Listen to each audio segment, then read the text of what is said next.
Ca Mâu Ni Phật. Mô Phật. Thì hôm nay cũng có duyên lành về Phật Pháp, mà cũng là ngày 29 tháng 5 tháng Thiếu. Thì đây cũng là ngày cúng thường lệ của giáo lý khất sĩ.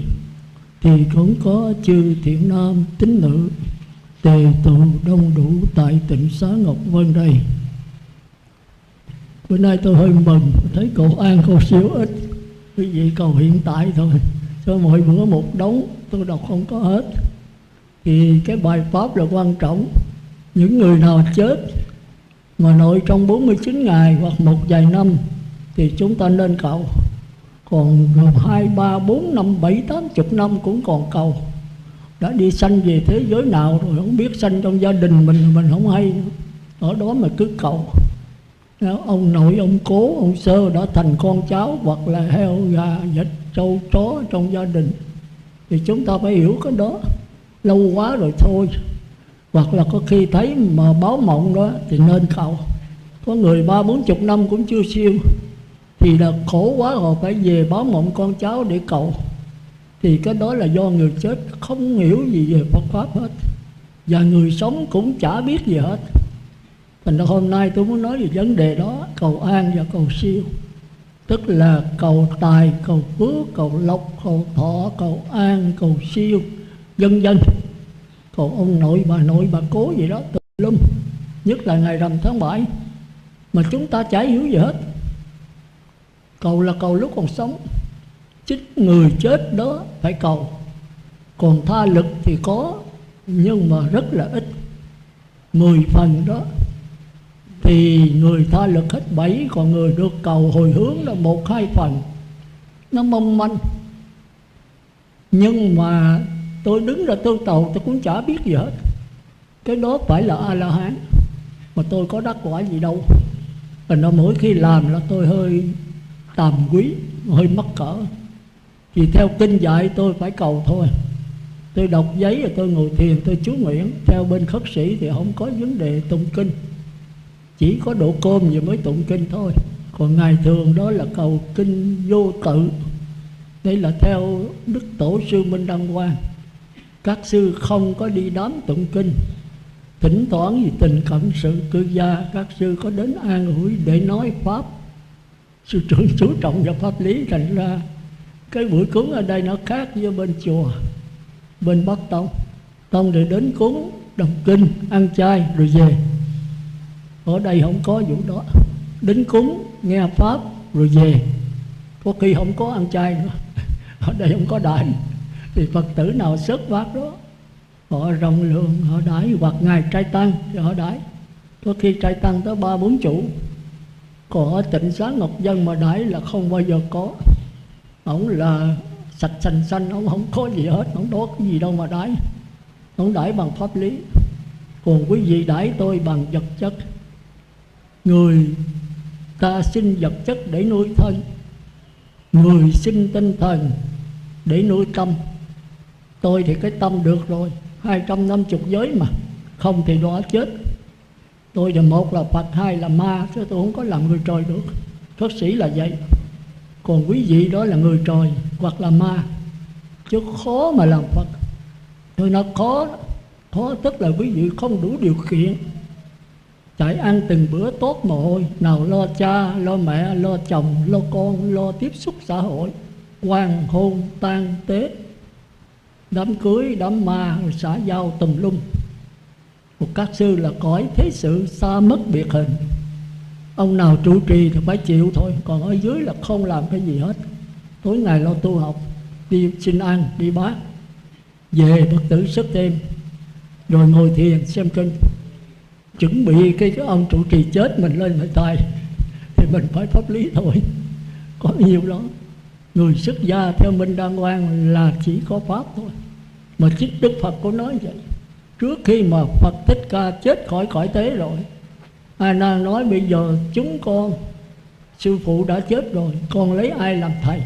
Tức là Phật chết rồi lấy ai làm thầy? Ngài nói lúc ta còn sống ta cũng đâu có phải thầy các ngươi. Ta cũng lấy Pháp làm thầy, 3 đời chư Phật cũng lấy Pháp làm thầy. thì Pháp là luôn luôn tồn tại, thì các con cũng lấy Pháp làm thầy. Mà Pháp là cái gì mấy ông bà biết không? Pháp là duyên sinh, duyên khởi. Mà duyên khởi là cái gì? Duyên khởi là duyên khởi, duyên khởi là Pháp, Pháp là duyên khởi, duyên khởi là nhân quả. Nói như vậy là không giải thích cái gì hết. Chạy dài dài, tôi ngán Phật tử ở chỗ đó. Nó chết rồi còn lại cái gì? Nó chết là hết. Thì có người biết nó chết rồi còn lại linh hồn. Tôi hỏi linh hồn ở đâu ra làm sao? Nó linh hồn là thức thứ 8 đấy.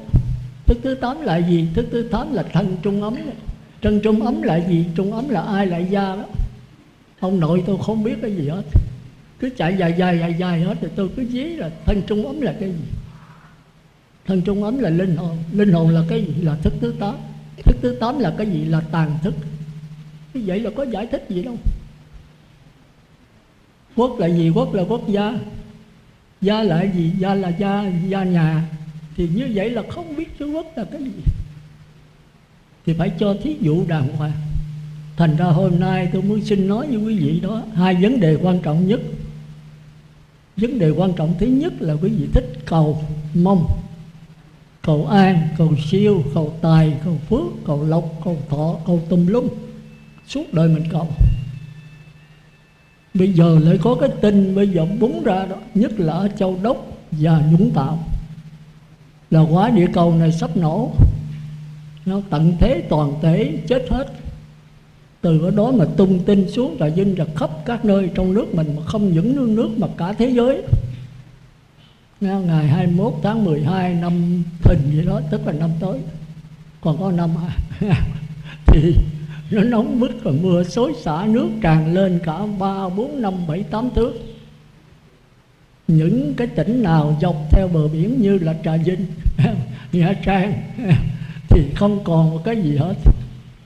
Quý vị được kéo ra biển hết, sống với mấy con cá mập, ai cũng sợ hết trơn á. Thì hồi trước là nói năm 2000 tận thế rồi, vô thọ giới cả đống. Rồi cuối cùng 2000 không có tận. Rồi bây giờ 2012 mà định rõ ràng là 21 tháng 12 dương lịch, thì băng nó bị bỏ bom nhiều quá, nó tan hết, nó tràn xuống đây sẽ có sóng thần. Mà sóng thần thì nó lên cao 7, 8, 9, 10, 20, 30 thước. Thì cái Trà Vinh của mình cao mặt biển có mấy thước à. Vậy là không còn một cái gì hết. Đền đài, cung điện gì, thành phố bao nhiêu quý vị nó cũng kéo luôn. Còn nói nhiều cái nữa. Phật Bà Quan Âm thì ra Nam Hải ngồi khóc giữa ô tùm lum. Rồi Phật tử bắt đầu sợ. Chừng đó tụi con chết không sư? Nếu mà giờ tụi con thọ giới con chết không? Con khỏi chết được không? Chúng ta không hiểu cái gì hết trơn á. Nếu bây giờ thí dụ rồi càng quả địa cầu chết hết, mình sống mình chịu không? Làm cái mốc gì?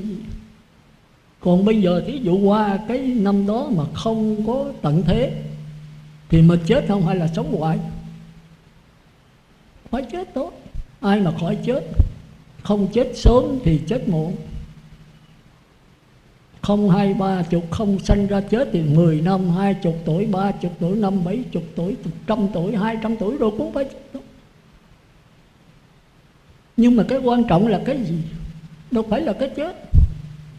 Nếu nó quan trọng là mình giải quyết mình không chết thì mới thật sự là quan trọng. Cái này ai Phật còn phải chết mà.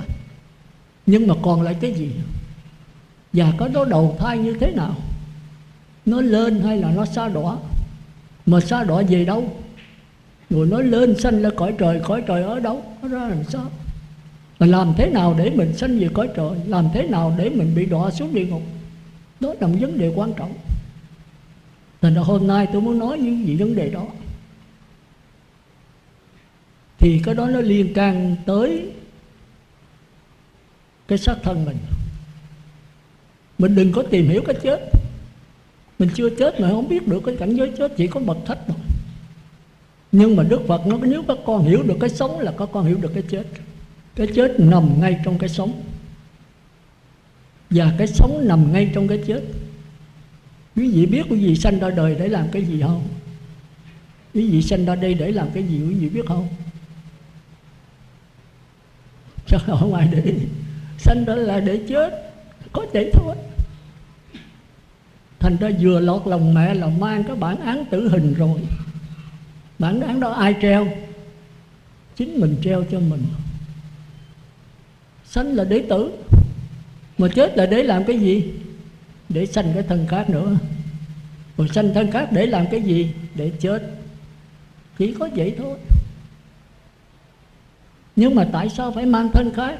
Mà tại sao phải chết? Cái đó là cái quan trọng nhất, phải tìm hiểu nó. Thành ra đây hôm tôi nói hai vấn đề thôi. Một vấn đề cầu an, cầu siêu, cầu tài, cầu phước, cầu lộc, cầu thọ, vân vân. Toàn cả một dọc cái cầu. Chẳng qua là ở cái giữ giới thôi. Quý vị mong cầu kết quả không? Nếu nói kết quả thì sai, mà nói không kết quả thì trật. Chúng ta phải hiểu cho rõ. Bây giờ quý vị bị tai nạn, quý vị tụng chú Đại Bi, niệm Quan Âm, tai qua nạn khỏi không? Nếu nói tai qua nạn khỏi là trật, mà nói tai không qua nạn không khỏi là sai. Người Phật tử là phải hiểu cho rành vấn đề đó. Quý vị bây giờ đi sát sanh giết người đi trộm cắp lấy của không cho, ăn cướp người ta đi lan chạ chồng con người khác, có vợ bé rồi xì ke ma tí này kia, bệnh ép, rồi nói dối gạt người ta một số tiền lớn, rồi uống rượu say bê bét, rồi lái xe rồi đập đụng ai là quýt nấy. Rồi bây giờ quý vị có khỏi nhà tù không? Quý vị niệm Quan Âm đi, niệm Di Đà đi cứu con. Có công an nó cứu mình thì có, với cái lò thiêu nó cứu mình. Giờ ai cứu mình đây? Chỉ có mình cứu mình thôi. Cứu bằng cái gì? Cứu bằng giới. Chỉ có giới thôi, phải không? Có giới thì chỉ có cái đó thôi. Giới lực mới bảo vệ mình. Phật không có một Phật nào bảo vệ mình hết đó. Bây giờ quý vị không sát sanh, không trộm cắp, không tà dâm, không nói dối, không uống rượu thì bảo đảm quý vị bình an, không bao giờ nhà tù đến với quý vị. Còn nếu quý vị sát sanh, trộm cắp, tà dâm thì nhà tù là của quý vị tạo ra. Vì thấy cái chỗ đó mình phải hiểu cho rõ. Hỏi gì nhà tù công an khép nhốt có không? Nói có là sai, nó không có là trật. Nó có với tụi xì ke ma tí, tụi sát sanh, trộm cắp, tà dâm, nói dối uống rượu đó như bắt cóc bởi gì đó. Còn đối người Phật tử không bao giờ có. Quý vị giữ giới cho kỹ đây, tới chết rồi quý vị không hề biết nhà tù. Thành ra cái gì cũng có thể có và cái gì cũng có thể không. Như vậy thì năm 2012, 21 tháng 12 tận thế có hay không? Nếu có là ngu, mà không có là trật. Có hay không là do ai mấy ông mới biết không? Do 6 tỷ người trên quả địa cầu này. Thì Đạo Phật kêu cái đó là chuyển nghiệp. Chúng ta có thể sớm hơn, 1 tháng sau quả địa cầu này nổ vẫn được như thường. Thì 6 tỷ người này bắt đầu là sát sanh, trộm cắp, tà dâm. Tôi bảo đảm chừng 1-2 tháng nữa là quả địa cầu tiêu liền. Rồi bây giờ 6 tỷ người mà bây giờ hơn 3 tỷ, 4 tỷ người bắt đầu tu. Không sát sanh, không trộm cắp, không tà dâm, không nói dối, không uống rượu. Thì tôi bảo đảm năm 2012 không có tai nạn gì hết. Có là tôi chịu tội hết. Mà được không? Làm gì có vụ đó. Bây giờ quý vị cầu làm sao cho 6 tỷ người được tu hết. Tôi bảo đảm là không có tai nạn gì xảy ra. Có tôi xin xuống địa ngục, tôi xin chịu tội. Nhưng quý vị làm sao độ là 6 tỷ? Quý vị độ mình được chưa? Mình còn chưa sống mà độ. Rồi Đức Quan Âm, Đức A Di Đà, Đức Thích Ca độ được không? Đầu hàng mình nói Phật độ, Phật mốc xì, Phật mà độ ai? Phật chỉ giảng cho mình biết, mình hiểu, mình thấy cái tai hại đó, rồi mình giữ giới, mình độ mình. Nhưng mà nhờ sự hướng dẫn của ông thầy giáo, đó là Phật Thích Ca, Phật Di Đà, Đức Quan Âm, đó là người hướng dẫn. Bây giờ mình không chịu tu thì ông thầy giáo cũng đầu hàng thôi. Chúng ta thấy biết có bao nhiêu người đó mà kêu niệm một câu A Di Đà, lãnh một số tiền, giờ lãnh hoà luôn. Không là không. Bây giờ nếu không niệm đi ra không, đi ra không. Phật cũng chảy luôn. Phật thương mà không thể độ được với một người căn cơ quá thấp. Chứ Phật đâu phải là có gì cũng làm được. Ngài làm theo nhân duyên. Chúng ta thấy thời Đức Phật rồi không? Vua A Xà Thế giết Tần Bà Sa La, cha ruột mình, Phật còn sống. Rồi vua Lưu Ly đem quân giết hết dòng họ Thích là bần của Phật Thích Ca. Ngài cản 3 lần không được, chết hết, không còn một mạng. Phật cứu không? Làm sao cứu được? Cái nhân duyên nó đã vậy thì chịu thôi. Như vậy đầu hàng sao? Không có vụ đó đâu. Không có vụ đầu hàng cuộc sống này. Bây giờ quý vị làm sao tới năm đó khỏi nè. Tôi đố quý vị vẫn làm được như thường. Tức là mỗi người chúng ta phải giữ 5 giới. Mà thật thọ giữ chứ không phải là thọ bây giờ thì chút nữa có người thọ, biết bao nhiêu người lại hỏi tôi tính thọ giới rồi qua. Tôi nói qua hay không qua là do ở mình. Rồi con thọ giới con tu con giữ vậy đâu, rồi tới năm tận thế con qua không xử, cái đó không thành vấn đề. Thì hãy chắc chắn mình giữ giới rồi tất nhiên mình phải qua. Nhưng mình phải nhớ rằng trong đạo Phật nó có cái cộng nghiệp và cái biệt nghiệp. Mình sống chung cái thế giới này đó thì trong cái cộng nghiệp.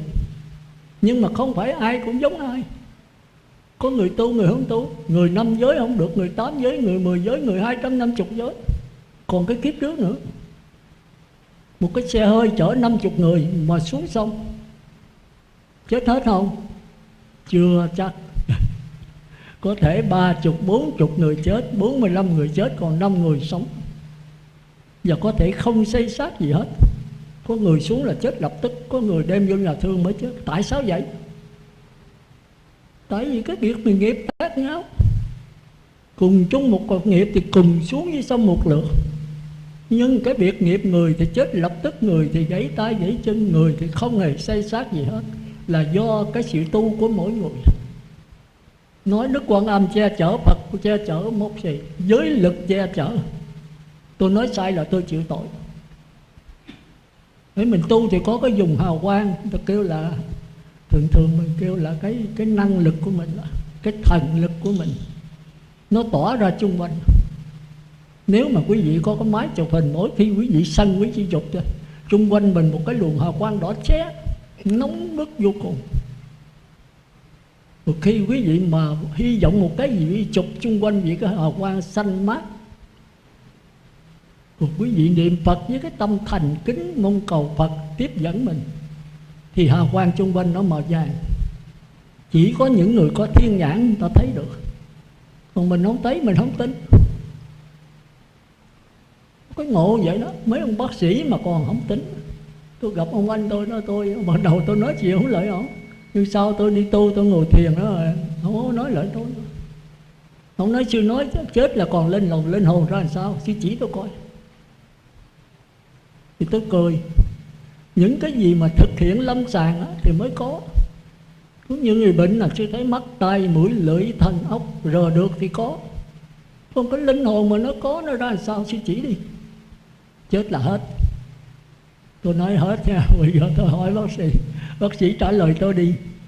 Nếu trả lời được tôi trả lời cái linh hồn cho bác sĩ. Tôi hỏi bây giờ bác sĩ thắp cái bóng đèn nó cho ánh sáng. Ánh sáng này từ đâu mà có? Ông nói bóng đèn. Tôi nói đó sai rồi. Bác sĩ mà còn sai. Bóng đèn đâu có cho ánh sáng. Ông nói vậy là do cái luồng điện. Tôi nói đúng rồi. Luồng điện là tránh, bóng đèn là phụ. Ông nói bây giờ không có bóng đèn có ánh sáng sao? Tôi nói vẫn có. Bác sĩ mà còn không rành chỗ đó. Tôi nói cái ánh sáng này là của luồng điện. Ông nói gì không có bóng đèn có ánh sáng không? Tôi nói vẫn có. Ánh sáng nó ẩn với nó hiện. Giờ cái bóng đèn đứt rồi, cái luồng điện còn thì vẫn có ánh sáng. Nhưng mà nó ẩn, thiếu điều kiện nó không hiện được. Bây giờ đi mua bóng đèn khác để vô mà không có tôi chịu. Còn bây giờ cúp điện đi, bác sĩ có 100 bóng đèn cũng không có ánh sáng. thì ánh luồng điện là chánh, nó mượn cái bóng đèn để phát ra ánh sáng. Thì đó tôi hỏi bác sĩ thấy bằng gì, nghe bằng gì, ngửi bằng gì, đi bằng gì? Nó có con nít nó cũng biết nữa. Thấy bằng mắt, nghe bằng tai, ngửi bằng mũi, đi bằng chân. Bác sĩ vậy đó, thành đó bác sĩ nói đúng là đạo Phật kêu là vô minh, không có sai. Bác sĩ mà nói ra bác sĩ ngu thì bác sĩ trách là bác sĩ mà còn ngu. Làm gì thấy bằng mắt, nghe bằng tai, ngửi bằng mũi mà nói bằng miệng mà đi bằng chân được? Không có cái vụ đó. Nếu một người đến với bác sĩ mà chết rồi, cái thây ma này có thấy, có nghe, có đi không? Nó nói thây ma làm sao thấy nghe đi vậy? Sao bác sĩ nói thấy bằng mắt, nghe bằng tai? Thây ma cũng có mắt, có tay, có chân vậy. Bây giờ mới đầu hàng. Vậy giờ bác sĩ nói là có điện, phải vậy không? Thì mới có cái ánh sáng bóng đèn, bác sĩ chấp nhận rồi. Bây giờ bác sĩ cho tôi biết điện ra làm sao? Bao lớn, nó vuông hay nó tròn, nó xanh hay đỏ hay trắng hay vàng? Cái điện mà làm sao thấy? Không thấy sao bác sĩ biết rằng có?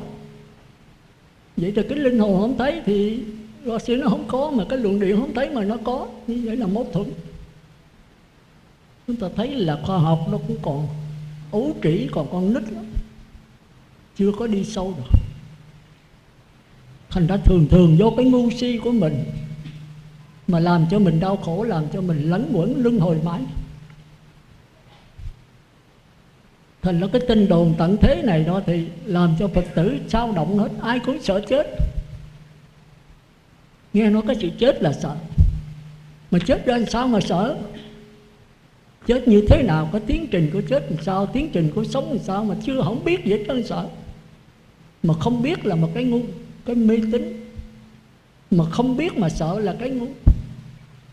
Mà không biết mà không sợ cũng là cái ngu. Đối đạo Phật biết hay không biết, mà sợ hay không sợ đều là ngu hết. Mà khi đã thấy rõ một cái gì rồi thì không có vấn đề sợ hay không sợ, không có nữa. Chỉ khi nào vấn đề gì mờ mờ thì mới bắt đầu có sợ hay là không sợ. Cũng như trong tay tôi cầm, tôi đưa cái tay lên nói hỏi Phật tử là trong tay tôi có một cục kẹo hay là có một viên đạn trong đó, đạn keo trong đó. Thì quý vị có thấy gì đâu, tôi nắm hồi nào không biết, bây giờ không thấy. Thì bây giờ tôi hỏi thì bên nam bên nữ bắt đầu tin và không tin. Ví dụ bên nam thì không tin, bên nữ thì tin. Rồi bên nam mới hỏi mấy cô bên đây tin, mấy cô có thấy trong tay sư có gì? Nó không. Không làm sao dám tin. Như vậy là mê tín, tin một cách mù mờ. Tôi không thấy cho nên tôi không tin, thì cái đó mình thấy đúng. Nhưng mà sai. Nếu bên nữ mà khôn một chút hỏi lại, quý ông có thấy trong tay sư cái gì không? Nói tôi cô không thấy. Ông không thấy sao ông dám không tin? Không tin có nghĩa là tin không có. Còn tôi tin là tôi tin có. Tôi không thấy tôi đuôi, ông không thấy ông mù. Người đuôi với người mù thì bây giờ tin hay không tin đều là ngu si hết. Có phải thế không? Ông đổi cái chữ là không tin, nó gọi cái tin không có thành không tin. Không tin có nghĩa là tin không có. Tôi tin tức nghĩa là tin có. Mà tôi không thấy, ông cũng không thấy. Tôi đuôi, ông mù. Thì giống hệt nhau, thì tin có, tin không đều là ngu hết. Cuộc sống chúng ta bây giờ như vậy đấy. Có người thì nói là tin có Hội Long Hoa, có năm 1012 sẽ tận thế. Có người nói dốc không có. Thì người nói không có cũng ngu, mà người nói có cũng dại. Không có người nào trúng.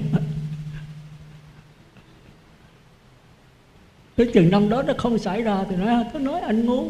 Còn năm đó nó xảy ra thiệt rồi sao? Như vậy thì bạch sư có xảy không? Tôi không nói có mà cũng không nói không. Cái thế giới này là thế giới của thần thông, thế giới của nhân duyên, thế giới của điều kiện. Cái gì đủ điều kiện thì nó có, mà thiếu điều kiện thì nó chưa tới, nó ẩn. Thí dụ như là bây giờ H2O, nước là H2O. Mà bây giờ có oxy mà thiếu hydro, có nước không? Không có. Bây giờ có oxy H2, 2 oxy, 1 hydro thì có nước hiện đó. Đủ điều kiện thì nó hiện, mà không có hiện thì nó ẩn. Còn thế giới này là thế giới ẩn và hiện. Mình muốn sanh ra đời mà có tinh cha, có huyết mẹ, không có cái linh hồn thần thức, mình có mình không? Không có. Còn nếu có linh hồn thần thức mình mà cha mẹ không giao hợp thì có mình không? Không có. Khi nào có ba điều kiện, có sự giao hợp của tinh cha, của máu người mẹ, có thần thức mình vô đó, có một chúng sanh. Mà không có, thiếu điều kiện thì mình phải ẩn. Linh hồn vẫn còn mà không phát hiện được. Bất cứ cái gì ở trên trần thế này phải đủ điều kiện. Chúng ta muốn thấy cái chai nước khoáng, mà bây giờ con mắt mình nó hư, thấy không? Không thấy. Rồi khi con mắt tốt mà không có chai nước khoáng, thấy không? Không thấy. Thiếu điều kiện. Rồi khi có chai nước khoáng, con mắt tốt mà tối thui, thấy không? Không thấy. Rồi khi có con mắt tốt, có ánh sáng, có chai nước khoáng, mà chai nước khoáng đem ra vài chục cây số, thấy không? Không thấy. Phải đủ điều kiện thì mới thấy được một sự vật. Ta phải hiểu ở chỗ đó. Thành ra cái hội Long Hoa tận thế này là do quý vị. Quý vị muốn có hay không là do quý vị. Mà một mình quý vị là không được. Một mình quý vị thì quý vị thoát một mình thôi. Quý vị là gì quý vị biết không? Quý vị là một thành phần của gia đình quý vị. Khi gia đình 10 người thì quý vị là một phần ở trong 10 người đó. Quý vị sẽ ảnh hưởng tới gia đình, tới cha mẹ, con cái quý vị. Còn gia đình của quý vị là một thành phần của cái thành phố Trà Vinh này. Nhiều gia đình hợp mới lại thành thành phố. Nhiều người mới hợp thành một gia đình. Thành phố Trà Vinh với cái thành phố khác hợp lại mới thành cái nước Việt Nam. Cái nước Việt Nam hợp với nước Mỹ, Anh, Nga với mấy nước trên thế giới mới thành cái quả địa cầu này. Rồi vô số quả địa cầu, như quả địa cầu chúng ta hợp lại mới thành cái vũ trụ. Nó ảnh hưởng vậy, thành ra quý vị ảnh hưởng tới cả vũ trụ. Thì quý vị có thể tự cứu mình thì được. Mà nếu quý vị tự cứu mình thì ảnh hưởng tới gia đình. Mà gia đình quý vị tốt rồi thì ảnh hưởng tới cái thành phố Trà Vinh này. Mà thành phố Trà Vinh tốt thì ảnh hưởng tới những cái tỉnh khác, ảnh hưởng tới cái nước Việt Nam. Mà nước Việt Nam tốt thì những nước Lào, Cao Miên, Anh, Pháp, Mỹ sẽ bắt chước, ảnh hưởng tới cả thế giới. Mà thế giới này tốt thì ảnh hưởng tới mấy quả địa cầu khác. Do đó Đức Phật không bao giờ độ cả tập thể, mà Ngài chỉ độ từng cá nhân một. Một cái giáo hội Phật Thích Ca 1250 vị đều đắc A-la-hán hết. Đó là hòa bình đấy. Còn cái nước Ấn Độ làm sao hòa bình hết được? Trong một cái lớp học mà trong đó có mẫu giáo, có lớp 1, lớp 2, lớp 3, lớp 4, 5 tới 12. Bây giờ đưa lên lớp 12 hết, không có vụ đó đâu. Phật cũng không làm được. Ai mà trình độ lớp 9 là Ngài đưa lên lớp 10, lớp 10 đưa lên 11, một đưa lên 12. Còn lớp mẫu giáo thì cho mày ở lại, mày khổ mày tiến hóa mày lên lớp. Thì là khổ có hai cách. Một là tiến hóa đau quá đi lên lớp 7, lớp 8, lớp 9, 10 để giống như các đàn anh mình. Hai là cái định lực yếu quá, theo tuổi ác, tuổi ngu, sa đọa xuống mẫu giáo lại. Thì cái đó kêu lẫn quẩn trong vòng luân hồi sinh tử khổ. Thành ra tôi muốn quý vị chú trọng tới hiện tại, ngay bây giờ và tại đây. Bởi quý vị biết rằng tất cả những gì quý vị đã gieo trong lúc còn nhỏ, trong 1 kiếp, 2 kiếp, 3 trước, 5 kiếp, 7 kiếp, 100.000 kiếp về trước, thì nó trổ quả ngay bây giờ. Quý vị gieo hột ớt, hột chanh xuống thì đâu phải bữa nay gieo mai có trái, không có cái vụ đó. Chanh thì phải 3-4 năm, ớt thì cũng phải vài tháng. Rồi khi đủ duyên rồi, 3-4 năm rồi, phân đất đầy đủ, sương gió tưới nước rồi lên cây chanh, giờ mới có trái chanh. Chứ cái hột chanh lên cây chanh mà trái cam không bao giờ có vụ đó. Nhân quả hay nhân nào thì phải quả đó. Mà trái chanh thì có cái số phận của nó là ruột chua lét mà vỏ bồ hòn, vỏ đắng ngét, cái ruột thì chua lẹ. Bây giờ nó mình gieo có mấy trăm cây, được tới mấy chục ngàn trái. Trời ơi, ruột vô lết, bỏ bồ ho, ngồi ôm một cái đống tranh mấy chục ngàn trái ngồi khóc. Ngu. Số phận con hãm hiu lắm sư ơi. Con sanh ra đời dưới một cái ngôi sao xấu, gia đình nghèo tàn tật, rồi anh em bệnh hoạn, cha mẹ bệnh hoạn, con không có nghề nghiệp gì hết. Con khổ ơi là khổ. Con muốn chết cho rồi. Ngu. Chết chưa hẳn là thoát dòng đau khổ, vì bên cửa tử hãy còn sanh. Nếu chết mà chấm dứt sanh tử thì cô cũng chết, còn không sống đâu. Cuộc đời này là khổ đau, dĩ nhiên đó là vậy. Sanh là khổ, già là khổ, bệnh là khổ, chết là khổ, thương yêu mà xa lìa khổ, thù ghét gặp gỡ khổ, ham muốn mà không được là khổ. Cả một cái tràng gian khổ. Mà khổ có thật sự không? Có cách nào để thoát khổ không? Thì có Đức Phật mới ra đời. Trước Đức Phật là chưa có. Chỉ có cải sửa thôi. Cải sửa lên cõi trời để hưởng sung sướng. Có những cái cõi là không có sanh, không có già, không có bệnh, nhưng phải chết.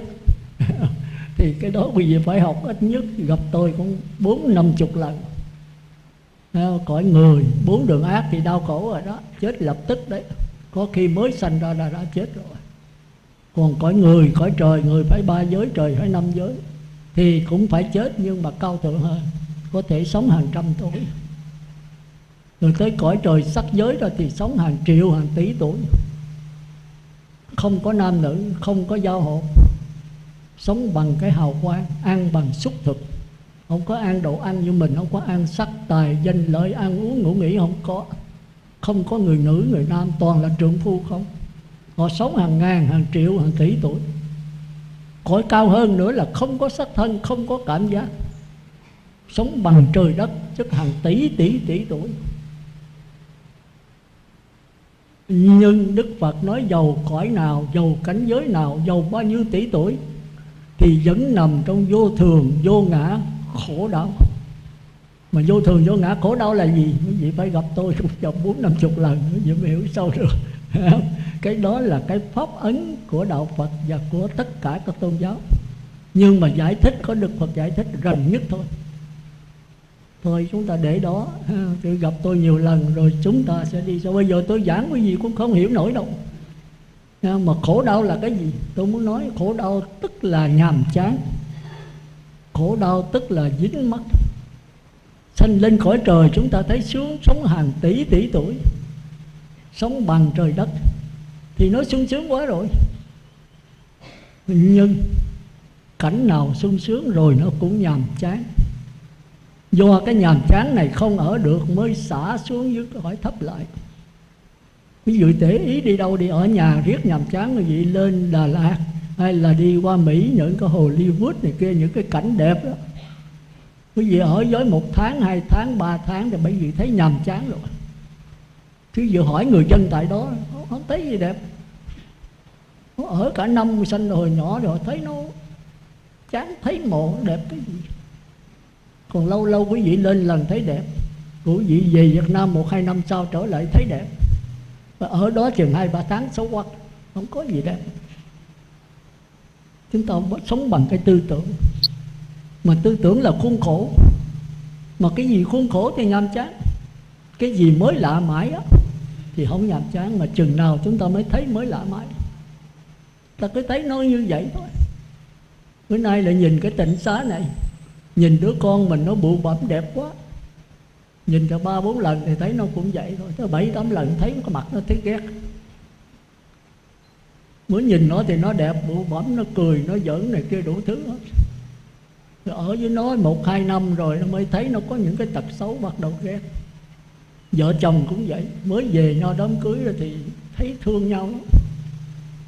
Từng trang đầu rồi thì anh nói em nghe, em nói anh nghe. Từng trang thứ 2 đó thì anh nói anh nghe, em nói em nghe. Rồi từng thứ 3 đó chúng mình cùng nói thì lối xóm nó cùng nghe. Cuộc đời là vậy, nó nhàm chán. Cái mối tình đầu bao giờ cũng đẹp, mà ở lâu rồi nó xấu quá. Bị mà ai không có tật xấu, mà ở lâu thì cái tật xấu nó lòi. thì bắt đầu nhàm chán nha. Chỉ có những bậc thánh họ sống như cái mới lạ mãi thì không bao giờ nhàm chán. Chúng ta đi lâu rồi ai lại gia chúng ta quên rồi thì chúng ta thấy mới lạ. Cũng như cái hình mới đầu đến mình chụp cái hình đó để trong ai lại gia, còn mai gặp cái cảnh gặp người đó nữa thì chúng ta không nhìn người đó đâu, mà nhìn cái hình trong ai lại gia, cái phim đó, cái ảnh đó, đưa ra nhìn cái ảnh đó. Chúng ta vậy mà chúng ta đâu có hay. Mới đầu gặp người đó thì chúng ta nhìn người đó thật sự đấy. Chút nữa tôi sẽ nói cái tiền trình đó. Rồi bắt đầu cái hình ảnh kêu lạc tạ chúng tử đó, hình ảnh đó nó quân tập nó bỏ trong cái linh hồn mình. Rồi mai gặp người đó nữa thì không nhìn người đó, thì cái ảnh này đưa ra nó chặn đầu đó. Mình nhìn cái ảnh của người đó chứ không có nhìn người đó nữa. Thì người đó là một cái gì khuôn khổ, một cái gì chết cứng. Mà nước mà chết cứng thì nước nó sẽ thối. Nước mà trôi chảy mãi thì nước mới lạ mãi thì nước này đẹp. Còn nước ở một chỗ không chảy nữa thì nước động sẽ thối. Thối là nhàm chán, là khổ đó. Thôi tôi nói sơ quý vị về suy nghĩ coi đúng vậy hay không. Rồi bây giờ Đức Phật mới thấy cái đó. 62 tôn giáo bạn là không thấy đó. Cứ đổi hoài. Nhàm chán cõi địa ngục lên ngạ quỷ chán lên súc sanh chán lên cõi người lên cõi trời dục giới. 3 giới rồi 5 giới rồi 8 giới rồi 10 giới rồi 250 giới. Cuối cùng nhàm chán quá, thôi xả xuống lại. Xả ra rồi cái đụng chuyện cái định lực hết, xuống lại xuống địa ngục ngạ quỷ lại, đi theo cái vòng tròn. Tới chừng Đức Phật ra đời, Ngài thấy cái chỗ đó, cái chỗ sai lầm đó. Ngài đi tới cõi trời phi tưởng là thấy được cái pháp thân thường trụ của Như Lai. Thì cái tâm mà cái cốt lõi nó là sao động, thì nó sao động, nó che mất, thì mới tạo cái pháp thân Như Lai giả. Bây giờ đồ giả nhiều quá, chúng ta kêu đồ dỗm hay đồ nhái gì đó, giống hệt. Nhưng mà giống hệt là đồ giả thì sai, nó hư. Mình ra khi mà Quốc Đầu Long Phất A-la chỉ Ngài cái giống như A-la-hán, giống như Như Lai, thì Ngài thấy cái đồ dỗm, Ngài mới chỉ cho Ngài không thấy. Nhưng bây giờ Ngài chưa đắc, Ngài mới là Bồ Tát thôi. Nhưng mà chỉ cái thật Ngài không chỉ được. Ngài thấy nó là đồ giả, nó có nhiều chỗ hớ trong đó, mà mấy ông thầy Ngài không thấy, cho cái đó là Như Lai thiệt. Nhưng mà khi Đức Phật phân tích ông chịu. Nhưng mà giờ Ngài tìm hết khắp nơi, không có ai mà thấy đồ thiệt hết đó. Đức Phật nói đúng, Thái tử Siddhartha Bồ Tát nói là đúng. Bây giờ tôi phải tự tìm lấy. Thì sau 49 ngày dưới cội Bồ Đề Ngài tới. Bây giờ bắt đầu có đạo Phật. Vì là đạo Phật sát với 62 tôn giáo từ đó khác nhau làm sao? Mình phải đặt câu hỏi. Câu hỏi này là tôi trăn trở 40 mấy năm trời, tôi nhức nhối với nó. Thì kinh sách viết về cái đó nhưng mà quá bí hiểm, quá bí mật, mình coi không hiểu. Nhất là khi mà cái đó không thể diễn tả bằng tư tưởng. Những cái phi điều kiện, những cái không thuộc về điều kiện mà lấy cái điều kiện để diễn tả nó thì làm sao diễn tả được. Thành ra bên tiểu thừa đó tuyệt đối không thể nói tới Niết Bàn. Nói Niết Bàn là không được nói. Hay nói thì nó thành ra tư tưởng, nó thành ra luân hồi. Có câu chuyện con rùa với con cá. Con rùa thì nó ở dưới đất cũng được, mà ở lên mặt nước, dưới nước cũng được, mà lên đất liền cũng được. Con cá lên đất liền là thành cá lò thiêu. Thành nó có ở dưới nước không? Thì con rùa nó đi lên đất liền đã, nó xuống nước gặp con cá, cả hỏi anh đi đâu lâu quá vậy? Nói tôi lên đất liền. Đất liền hả? Đất liền là cái gì? Thì con rùa mới diễn tả đất liền ở trên này có cây cối, có này có kia. Cái cây cối mọc ở dưới nước nè, uống nước à? Nó không phải, nói cái gì cũng không phải hết. Con cá làm sao hiểu được cái danh từ của đất liền? Thì nói ra 1000 thứ thì con cá đều bác hết. Anh đi xa gì nói dốc, tại tổ nói dốc. Càng trình bày chừng nào thì con cá càng hiểu lầm chừng đấy. Thế giới của điều kiện, của tư tưởng mà lấy thế giới của phi điều kiện mà diễn tả làm sao diễn tả được? Nhưng cái tài tình của Đại Thừa sau này thế, nếu không diễn tả thì chúng sanh làm sao biết mà tu. Mà diễn tả ra thì thành tư tưởng, thì tu lạc nữa, ngủ ấm ma.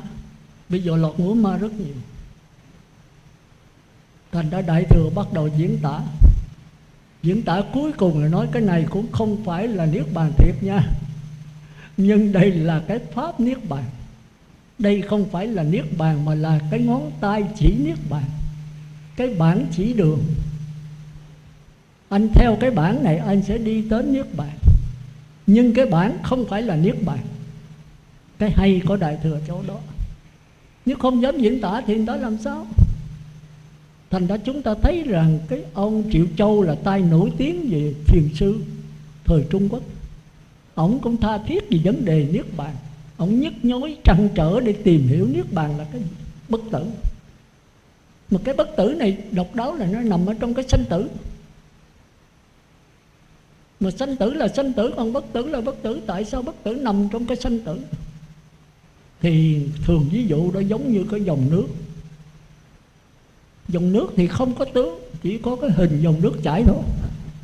Khi mà có tham sân si, có dinh nhục lợi hại thịnh si khen chê, thì là kêu cái gió bát phong. Nó làm cho cái dòng nước linh hồn chúng ta nổi lên cái lượng sống, sắc thân, cảm giác, tư tưởng, ý chí, năm quẩn. Thì chúng ta nên nhớ sống không phải là dòng nước. Dòng nước không phải là sống. Ngoài dòng nước không có sống, ngoài sống không có dòng nước. Nhưng mà sống là sống, còn dòng nước là dòng nước. Sống thì có hình, có tướng. Mà hãy có tướng thì sao? Có già, có bệnh, có chết, có sanh thì có diệt, thành trụ hoại không. Còn dòng nước nó không có tướng thì nó không có sanh, không có diệt, không có thành. Nó cứ lặng lẽ nó chảy hoài, đời đời kiếp kiếp nó không bao giờ mất. Còn sống thì mượn cái dòng nước linh hồn để làm lên cái hình, cái tướng.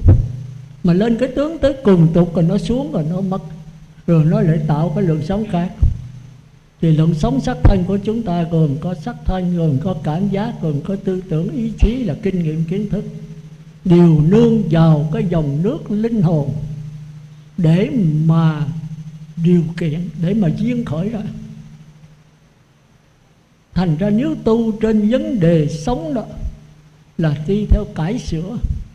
Thành ra ngoài đời ta định nghĩa 62 tôn giáo, tu là gì? Tu là sửa. Hồi xưa là vậy thôi. Thì đối đạo Phật tu là sửa, là con nít ấu trĩ, không có đi tới giải thoát được. Sửa là sửa làm sao? Sửa địa ngục, ngạ quỷ, súc sanh, Atula, sửa lên người, trời dục giới, sắc giới, vô sắc. Tới tột đỉnh này sao? Thì trở xuống nữa, trở xuống địa ngục lại, rồi bắt đầu bò lên tới đỉnh núi, rồi tột đỉnh rồi trở xuống nữa. Thế là theo cái dòng lẫn quẩn, tu là cải sửa. Phật Thích Ca mới thấy cái đó sai. Thái tử Siddhartha sau khi tham thiền, tu là nhận lại. Nhận lại cái gì? Ngay cái sắc thân này, cái cảm giác tư tưởng này, nhận lại cái dòng nước ngay trong đó. Không có pháp môn, không có cải sửa, không có phê phán, không có thầy, không có đạo sư, không có sư phụ gì hết. Không có pháp môn, không có lai rai, không có từ từ. Ngay bây giờ và tại đây. Anh thấy là thấy, không thấy thì thôi. Nó không thấy, nếu anh muốn thấy là phải 9 điều kiện. Mà 8 điều kiện, 7 điều kiện thì không thấy. Còn cái đạo Phật đó thấy là 9 điều kiện cũng thấy, 8 cũng thấy, 7 cũng thấy, không điều kiện nào cũng vẫn thấy. Nó không phải thấy trên sóng nha, mà thấy trên cái dòng nước. Mà dòng nước ở đâu?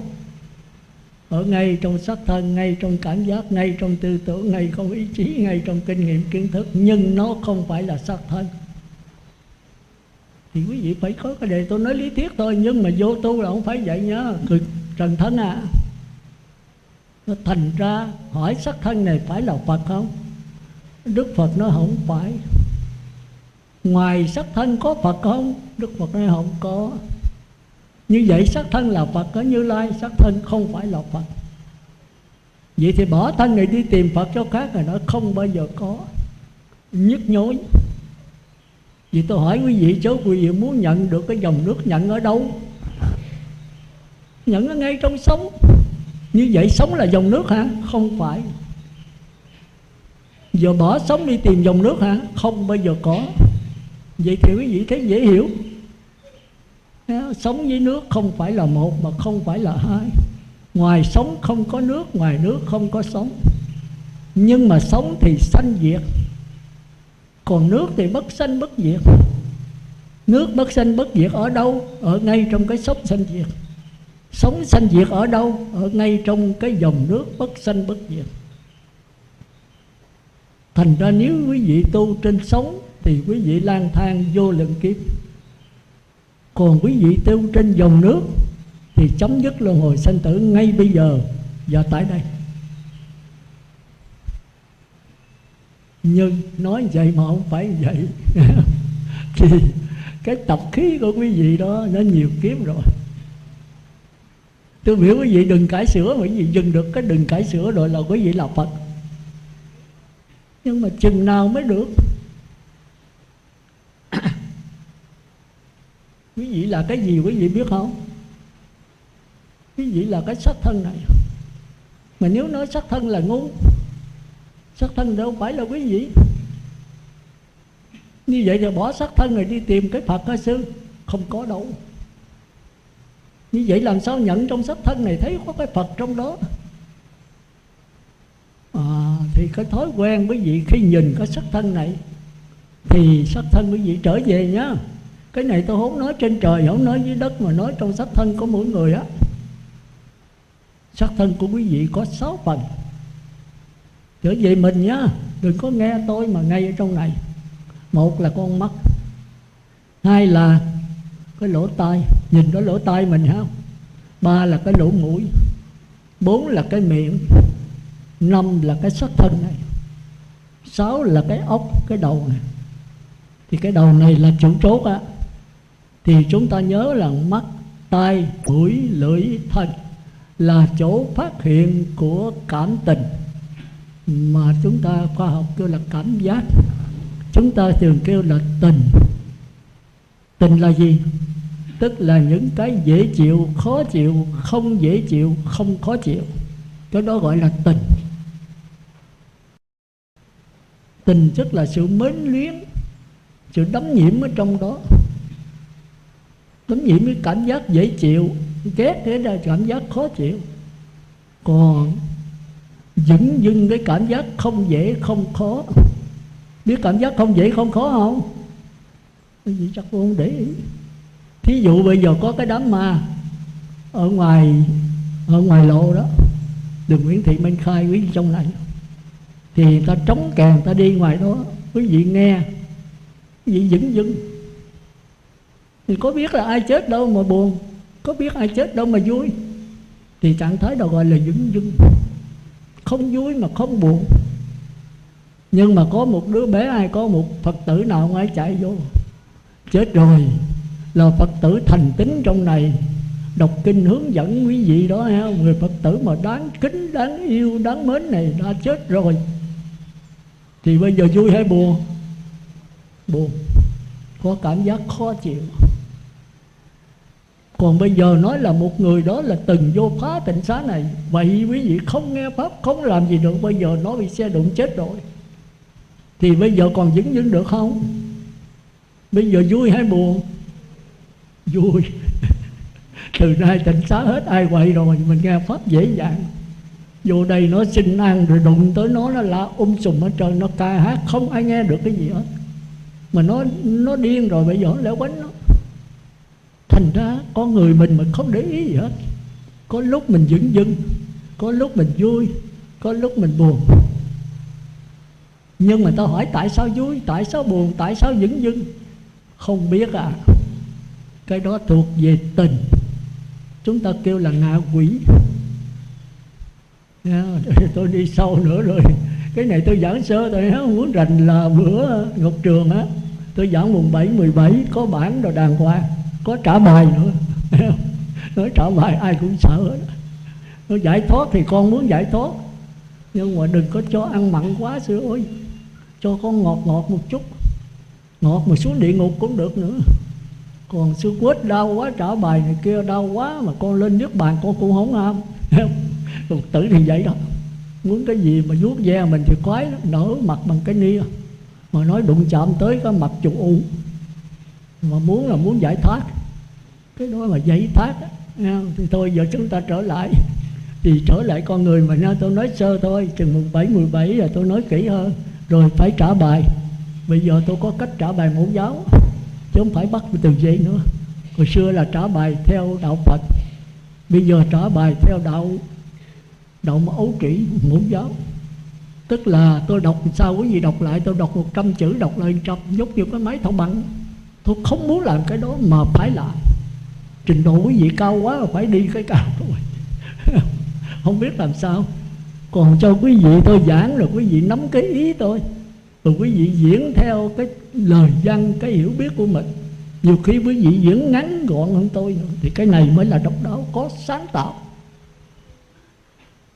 Trong pháp hội chừng 1-2 người làm được, rồi mấy người kia kêu lấy lắc đầu, rồi tôi phải giảng lợi 5-7 lần, 9-10 lần cũng trả không được.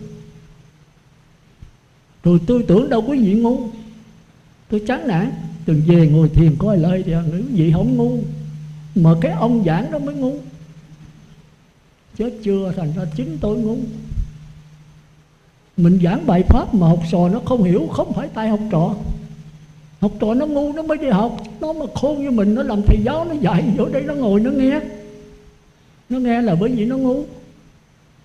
Ông thầy giáo phải biết khế cơ, khế lý. Cơ là phải biết căn cơ trình độ của nó. Tức là phải nhìn thẳng vào ai lại gia nó, mà tôi làm gì làm có được. Nhưng phải thông cảm, tôi có đắc quả thách gì đâu. Khí lý là phải giải thích làm sao cho sáng tỏ, cho thí dụ. Nó có lớp lan đàng hoàng, chứ không phải giảng tràn gian đại hải là không tóm gì hết. Đó là khí lý. Hai cái nào tôi cũng rất lớn hết. Rồi quý vị làm sao hiểu được? Mà không nắm được thì làm sao diễn tả? Thì thôi bây giờ y tờ y tí. BA3 hỏi 3 đồng xu, BA3 xin má đồng xu, BU hỏi xu còn hết, BS xu hết rồi. Thì quý vị phải đọc theo mẫu giáo, phải đành thôi. Thì tôi cũng là mẫu giáo. Biết sao tôi không đủ khả năng để mà khế cơ khế lý. Nhưng mà thôi đi chậm mà nó vững hơn. Thôi giờ trở lại.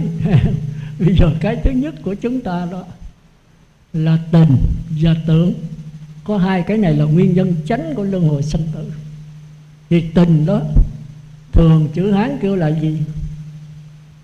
Kiến. Tưởng kêu là gì? Tri. Tri hay là tưởng, kiến hay là tình.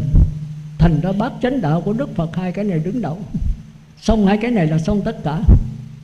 Chánh kiến là cái cảm giác dễ chịu, khó chịu, không dễ chịu, không có chịu, phải cho thật đúng đắn thì đắc quả nhập luôn. Còn không là quý vị nhìn theo người trời, nhìn theo địa ngục, ngạ quỷ, súc sanh, tà kiến. Người trời thì chánh kiến, cái nhìn sai lầm mà sai lầm thiện. Còn bốn đường ác nhìn sai lầm mà sai lầm ác. Còn Phật đó thì thánh kiến, không bao giờ sai lầm. Thì chánh kiến, thánh kiến là cái gì? Xin thưa để khi khác. Bây giờ tôi chỉ nói chánh kiến thôi. Cái nhìn đúng đắn chống lại với cái nhìn sai lầm của địa ngục, ngạ quỷ, súc sanh, Atula. Nhưng mà cũng chưa có giảng được đâu, để đó. Rồi chánh tư duy là cái suy nghĩ phê phán phân biệt dinh nhục lợi hại thịnh si khen chê cho nó đúng đắn. Mà không phân biệt đúng đắn thì tà. Bốn đường ác phân biệt đúng đắn thì cõi trời. Còn phân biệt một cách rõ ràng toàn diện đó là Phật. Thì rõ ràng toàn diện là sao? Xin thưa cây khác, ở đây không có nói. Đây chỉ nói rõ ràng của người trời thôi. Mà nếu rõ ràng người trời tức là chưa có rõ, chưa có toàn diện thì sanh vào cõi tốt. Còn ngu si mờ ám thì sanh vào cõi mờ ám, đau khổ. Thành ra đối đạo Phật quý vị thấy rất là đáng kính. Tất cả những cái luân hồi sanh tử do mình sống bây giờ sao thì chết y chang vậy. Hễ có sai tôi chịu tội hết. Bây giờ mình sống cao thượng thì hoàn cảnh ai không có, cuộc đời là đầy hoàn cảnh. Nhất là bây giờ hoàn cảnh mà dính mắc hưởng thụ, chưa có bao giờ một cuộc đời hưởng thụ như bây giờ. Tôi hồi nhỏ sanh lên khổ vô cùng, bây giờ tôi cũng hưởng thụ. Cái tập thể nó như vậy mà đồ ra bây giờ đủ thứ hết. Hồi xưa tôi mới xuất gia đâu có điện, Tịnh Xá có điện mà Đức Tri Sự nhắc như không cho đốt. Thì ngày mấy tuổi trong cốc Ngài gắn điện Ngài không cho. Rồi cái chỗ cầu tiêu của Ngài gắn điện Ngài cũng không cho. Ngài nói tốn tiền lắm, mình đâu có làm gì ra tiền, mà Ngài không xài mình làm gì dắt xài. Mấy nhà bên không có điện nha, chỉ có Tịnh Xá mới vô được. Nó nói mình là nó nói. Hồi đó mà vô điện khó lắm, không phải như bây giờ đâu, tràn lan. Ngài có cái đèn cốc, Ngài đi cầu cái này phải đốt cái đèn cốc đi ra. Tôi thấy tội nghiệp. Mà nửa chừng nhiều khi gió nó thổi cái tắt, Ngài phải đem ngọc quẹt theo. Rồi tôi mới suy nghĩ rồi tôi mua cái đèn báo cho Ngài. Bây giờ biết cái đèn báo mà, gió thổi cũng không tắt. Thì Ngài nín thinh rồi Ngài cười cười thôi, nói vậy thôi. Nó bạch Đức Tri Sự Ngài xài cái đèn cốc, bữa nào gió nhiều quá đem ra ngoài tắt, Ngài phải quẹt lại. Mà không quẹt hồi xưa đâu phải như bây giờ, xài đá với xăng chứ không có ga như bây giờ. Nó khó lắm.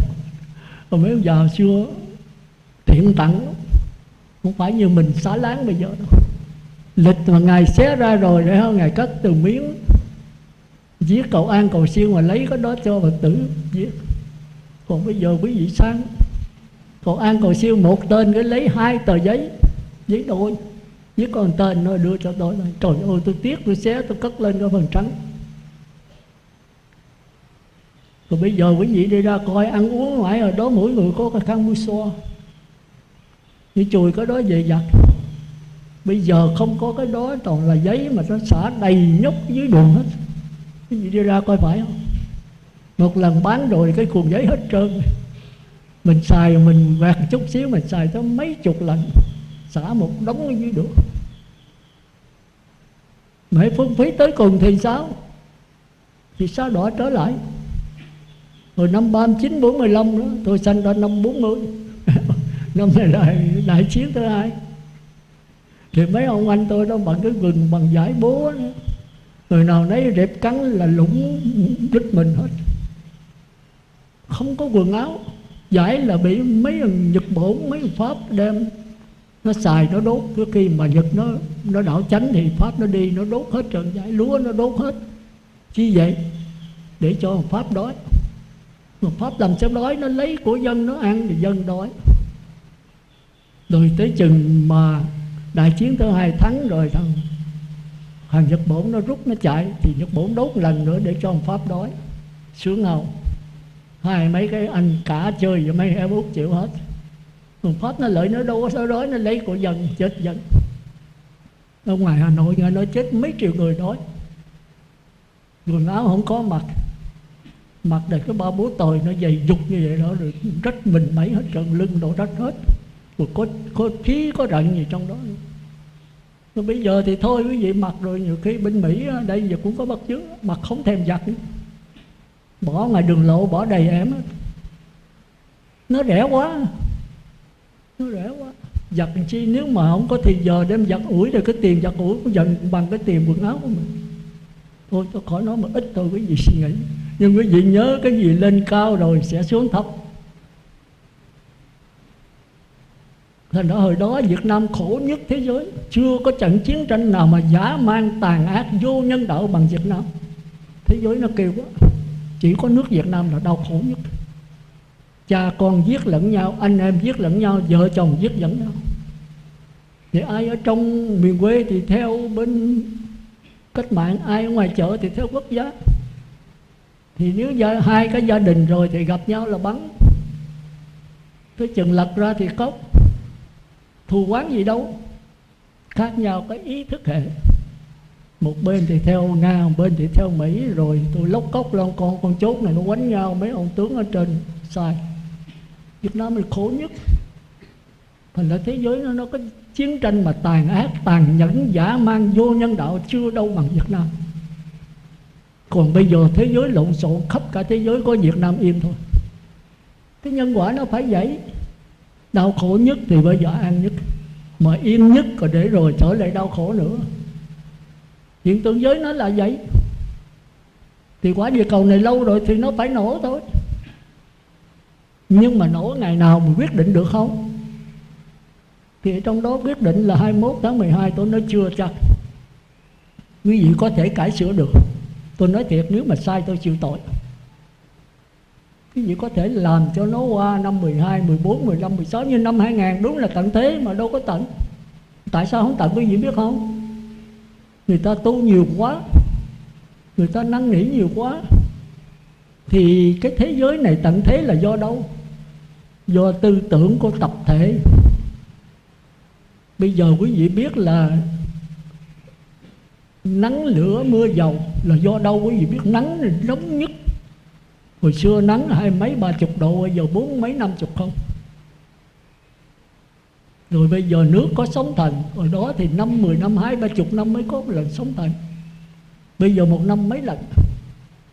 Rồi bão lụt thì kéo chết bao nhiêu là do đâu? Do quý vị, do mấy nhà bác học chế tạo bom nguyên tử rồi thử. Mà bom nguyên tử nó nóng dữ lấy, nó làm cho những cái tảng băng ở trên Bắc Cực, Nam Cực nó nóng quá, nó tan ra. Thì nước mới tràn xuống đây thì làm cho biển xáo động, thì những lượng sóng thần nó kéo vô bờ, nó rút hết. Rồi cây cối trong rừng thì tặc, lâm tặc gì đó đốn tùm lum. Mà nói lâm tặc chứ mà cái báo giáo Phật giáo nó khai ra không có lâm tặc nào hết. Chính mấy ông bự, mấy ông chánh quyền hợp tác trong đó. Chứ làm gì mà kiểm soát không được. Nhưng mà phải thông cảm Việt Nam, mấy ông lớn lương bèo quá, lương không đủ sống. Mà đủ thì sao được? Cứ một tuần lễ 7 ngày đích cô đích cậu vậy đó, rồi nhảy đầm, rồi ăn nhậu rồi kia, tiền đâu mà xài cho nổi. Thì bây giờ phải làm sao? Kiểm tra. Mà kiểm tra thì ở tù tham nhũng, ở tù tử hình. Báo nó khai hết. Thì bây giờ cho mấy lóc cốc nó làm. Tao không có ký, tao không biết tới nha, tao làm lờ lơ đi. Mà nếu được thì chia, còn không được thì chết chịu. Xuống chưa? Nó nói những cái lưới văn đó, những con cá nhỏ dính hết. Còn mấy con cá bự đó, nó tông đứt lưới nó mày chạy. Mà con cá bự là gì? Quý Phật tử, những người nào khôn có phước báo thì hưởng. Còn người nào có ngu thì phải ở tù. Người khôn thì ăn trước người trên, người dạy thì đã đứng ngay bên cục định. Mà tại sao mình dạy?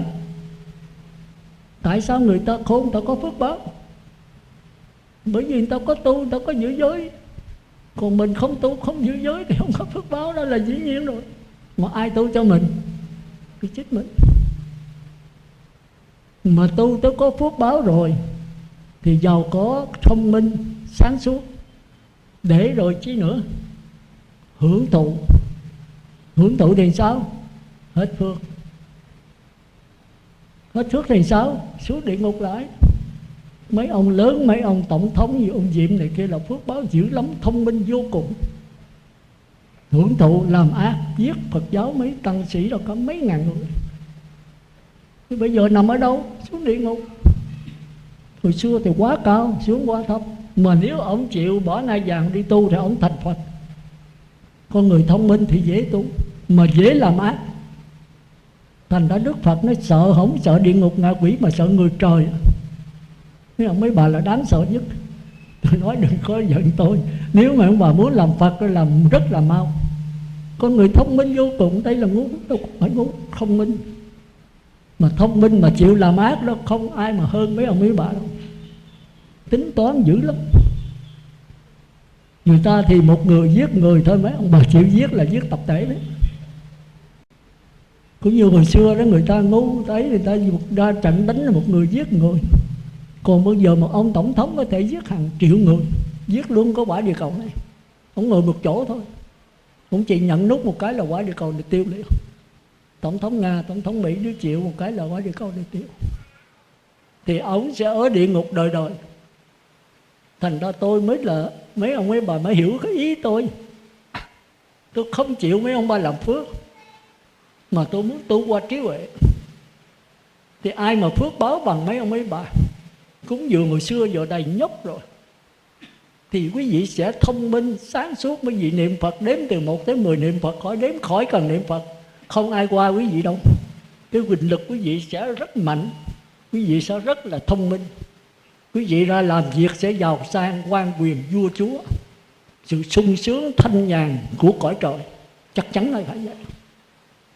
Rồi nếu quý vị thêm cái phát nguyện là quý vị về cõi Phật. Còn người ta tu muốn chết mà cái tạp niệm hoài, dầu có phát nguyện cũng không về được, bởi vì người ta là 4 đường ác. Còn quý vị muốn về là về, nhưng quý vị nó thôi cõi Phật, cõi này nó cõi trời sung sướng, được hưởng đủ thứ tiện nghi này kia, ăn sung mặc sướng, về đó anh chi cho cực. Ở lại hưởng thì hết, phải có hưởng là có hết. Thành ra trong kinh nói hữu phước bất khả hưởng tận, hữu thế bất khả ý tận. Phải có thế lực ý tận rồi, sau khi mà hưu trí rồi mấy tụi nhỏ lên nó chửi ăn hiếp lại. Còn có phước báo hưởng tận rồi nghèo lại không ai ngó hết, rồi đó mình bỏng xẻn. Thành ra cái đạo Phật rất hay.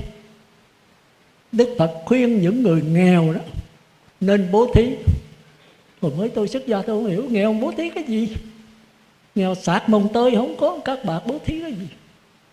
Nhưng mà không ngờ đạo Phật không đặt trên vấn đề vật chất, đặt trên vấn đề cái hiểu biết của mình, cái tâm của mình. Sở dĩ mình nghèo là bỏng sẻn, kiếp trước bỏng sẻn, kiếp này hà tiện, rít rống.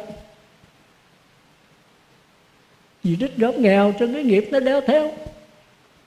Bây giờ rít rống nữa là kiếp sau sanh nghèo nữa, dài dài.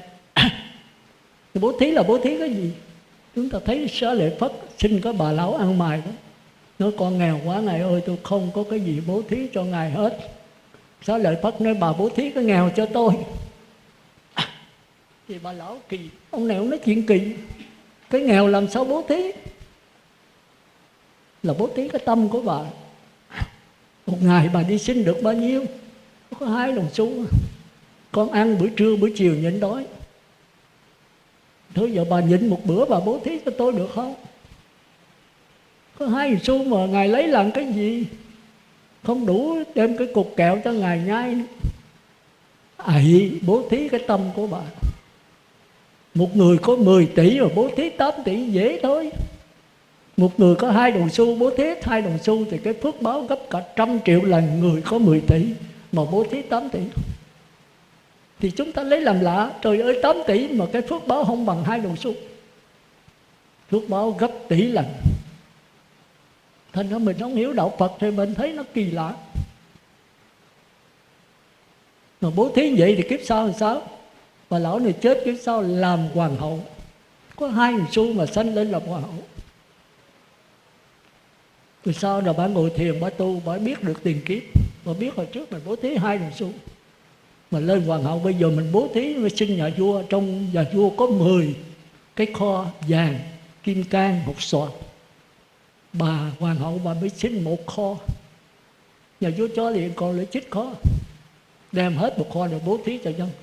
Mới gặp vị thiền sư ở trên núi mới hỏi, hồi trưa tôi ngồi thiền, tôi nhớ cái tiền kiếp tôi là bà lão ăn mày bố thí 2 đồng xu, tôi là hoàng hậu. Bây giờ tôi bố thí hết một cái kho, trong vua có 10 kho, bố thí 1 kho. Kiếp sau tôi có phước báo cỡ nào? Cái phước báo của bà không bằng 1/1000 của bà lão ăn mày. Nó lạ coi lung vậy. Mà không ngờ là bố thí ở cái tâm. Cái tâm là cái gì? Là cái hiểu biết, là cái linh hồn của quý vị. Cái này không chết, nó đời đời kiếp kiếp nó còn, và nó sẽ mang cái sắc thân mới. Cái tâm tôi là cái tâm máu cờ bạc, thì tôi đi đánh bài là cái thân.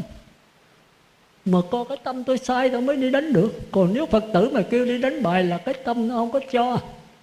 Tôi giữ 5 giới rồi, đến bài xưa ha xưa này chết, tao không cho mày đi, thì cái chân dám đi không? Còn quý vị có máu cờ bạc thì cái nó nổi lên rồi, cái tâm nó ơi cờ bạc sướng à. Tôi nhớ đã tôi vô đó đánh say mê như là hút xì ke, thôi đi. Cái chân nó không đi, ngày phải đi. thì cái chân nó phải riu riu nghe theo. Thành ra cái nhận thức, cái hiểu biết của chúng ta là cái quan trọng nhất trong cuộc sống này. Chúng ta có thể giết người đó chết mà cái nhận thức này không đụng tới nó được.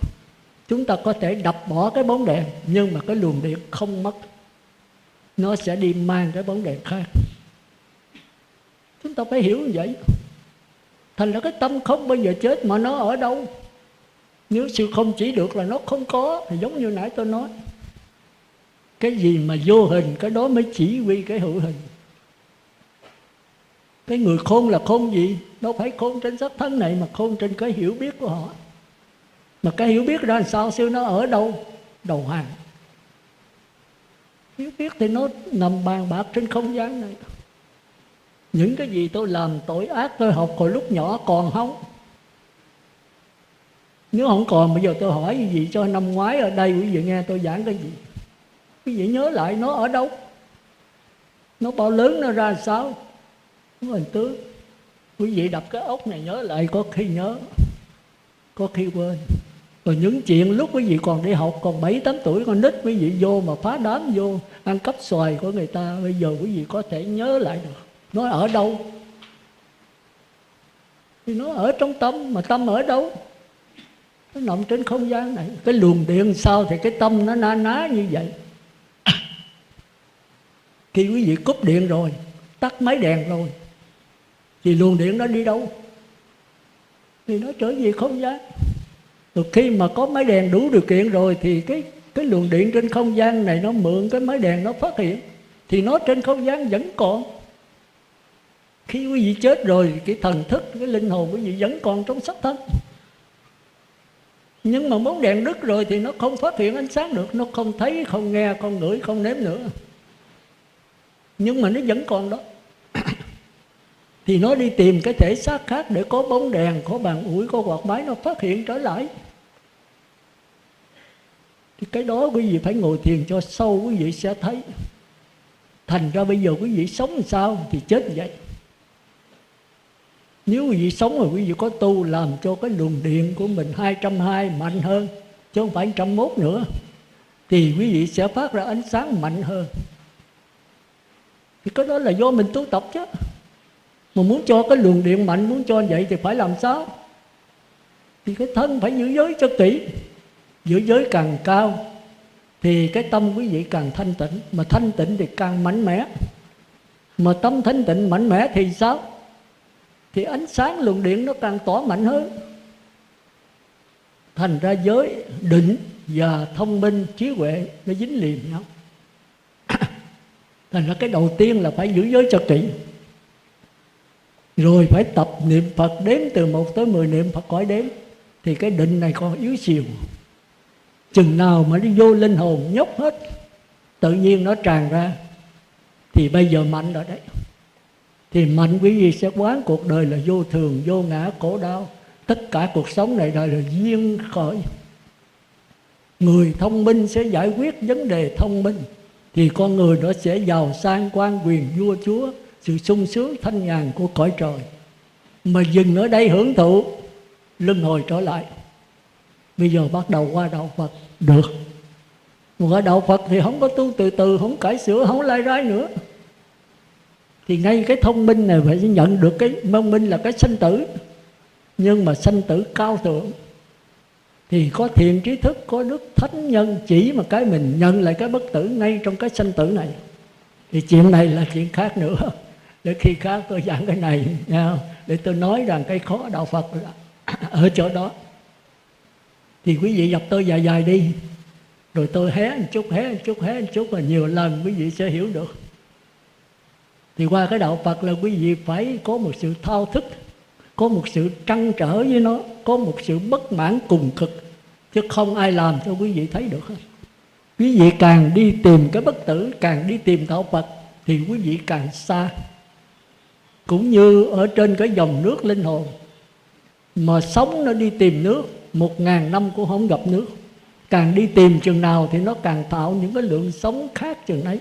Mà sống không phải là nước. Chừng nào nó biết rằng cái lượng sống là bất lực trên con đường đi tìm dòng nước, thì nó dừng lại. thì lúc bấy giờ là dòng nước.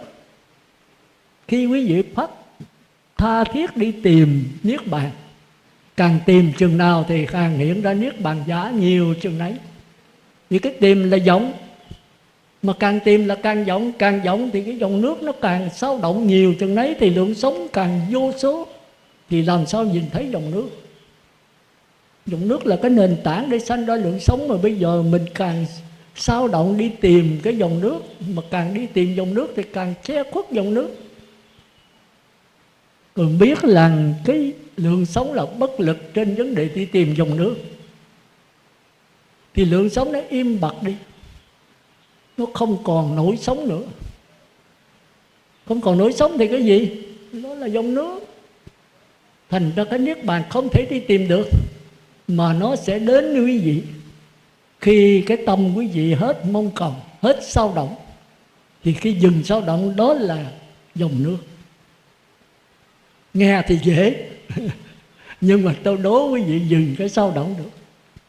Cái xao động là cái gì? Là cái ham muốn, là cái ghiền, là cái dính mắc. Bây giờ ở đây quý vị có ai mà khỏi ghiền không? Ai không ghiền đưa tay lên tôi coi nè.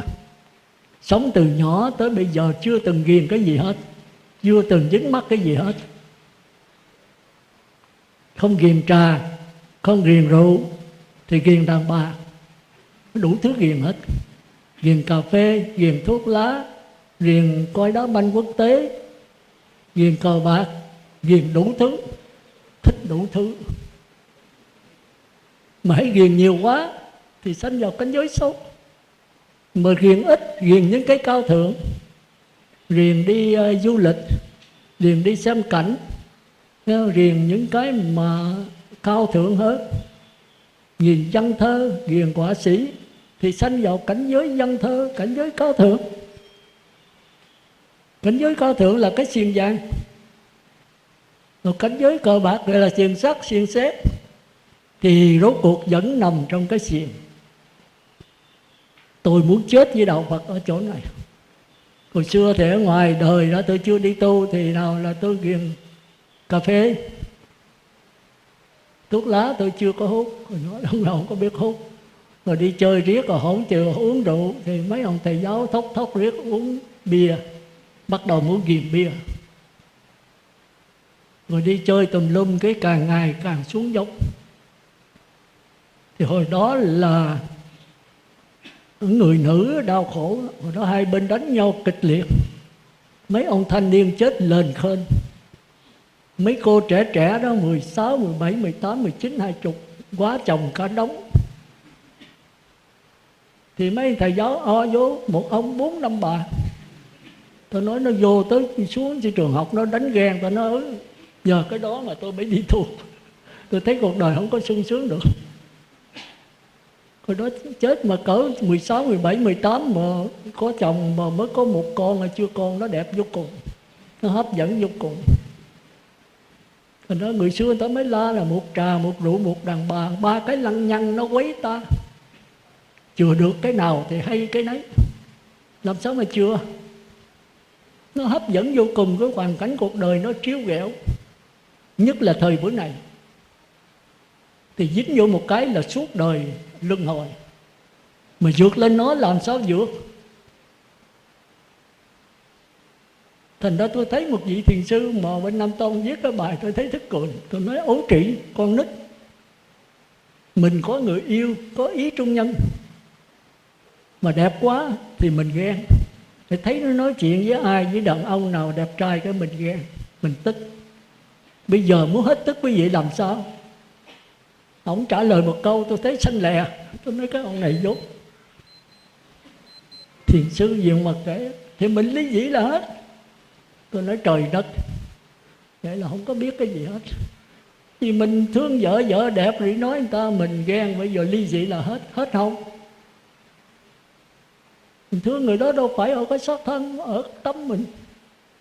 Cái phút ban đầu lưu luyến ấy, ngàn năm hồ dễ mấy ai quên. Làm sao quên được?